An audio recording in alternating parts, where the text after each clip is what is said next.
ইরানে ইসরায়েল আমেরিকার হামলায় অন্তত ২০১ জন নিহত হয়েছেন, আহত হয়েছেন অন্তত আরও ৭৪৭ জন। ইরানের ২৪টি প্রদেশে এই হামলা চালানো হয়। আন্তর্জাতিক সংস্থা রেড ক্রিসেন্টের বরাতে এ খবর জানাচ্ছে ইরানি গণমাধ্যম।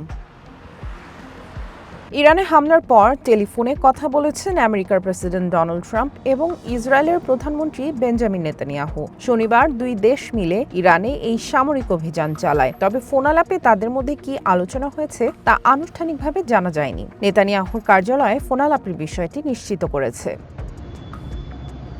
এদিকে ইসরায়েলি সেনা কর্মকর্তাদের বরাত দিয়ে রয়টার্স জানিয়েছে, তেহরানের ওপর এই হামলা হঠাৎ কোনো সিদ্ধান্ত ছিল না, বরং কয়েক মাস ধরে এর পরিকল্পনা করা হচ্ছিল। এমনকি ইরানের শীর্ষ কর্মকর্তাদের অবস্থানের ওপরও নজর রাখা হচ্ছিল বলে রয়টার্সকে জানান তারা।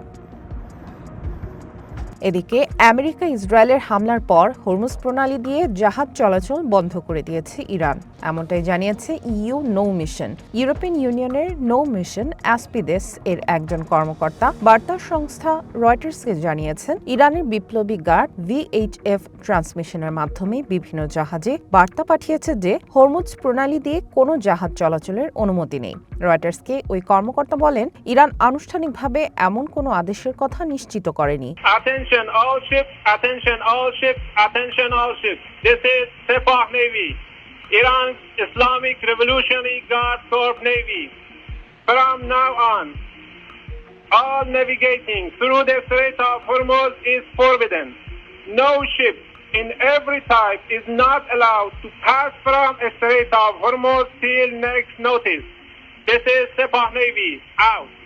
তবে ইরান বরাবরই যে কোনো হামলার প্রতিশোধ হিসেবে সংকীর্ণ এই জলপথটি বন্ধ করে দেওয়ার হুমকি দিয়ে আসছে। সামিয়া জান্নাহ, ওয়ান ইন্টারন্যাশনাল ডেস্ক।